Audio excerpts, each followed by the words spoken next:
আজি আমি doctor BR. Ambedkar foundation অসমৰ সৌজন্যত আজি এই শিৱসাগৰ দিখৌ নদী ঘাটত আমি তেখেতক স্মৰণ কৰি তেখেতৰ মৃত্যু বাৰ্ষিকীৰ লগত সংগতি ৰাখি এখন স্মৃতি চাৰণ সভা অনুষ্ঠিত কৰিছোঁ।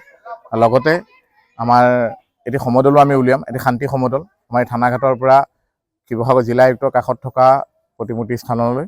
আৰু আজি আমি এটা শীৰ্ষক লৈ আগবাঢ়িছোঁ, সেই শীৰ্ষকটো হৈছে ডক্টৰ বি.আৰ. আম্বেদকাৰ সকলোৰে। আৰু সেই অনুপাতে আমি আজি আমাৰ এই অনুষ্ঠানলৈ কেৱল আমি অনুসূচিত জাতিৰ ৰাইজৰ মাজতে সীমাবদ্ধ ৰখা নাই।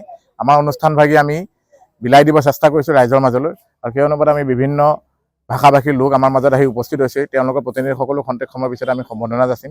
আৰু সেই উদ্দেশ্যে আজি আমাৰ এই অনুষ্ঠান।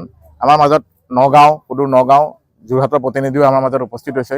আমি আশা কৰোঁ আজি এই অনুষ্ঠানভাগি সুকলমে পাৰ হৈ যাব আৰু এই শান্তি সমদলটোত আপোনালোক সকলোৰে সহায় সহযোগিতা আমি কামনা কৰিছোঁ। আৰু বিশেষকৈ আপোনালোকৰ মিডিয়াসকলৰ, কিয়নো আমি এটা মেছেজ দিব বিচাৰিছোঁ, বাবা চাহেব আম্বেদকাৰ সকলোৱে হোৱাৰ পৰাও তেখেতে যি শান্তিৰ বাণীৰে আজি গোটেই ভাৰতবৰ্ষখন তেখেতৰ নীতি নিয়মে যে চলি আছে, সেই উদ্দেশ্য যেন সমগ্ৰ ভাৰততে বিয়পি যায় আৰু প্ৰত্যেকজন ব্যক্তিয়ে সেই গৌৰৱটো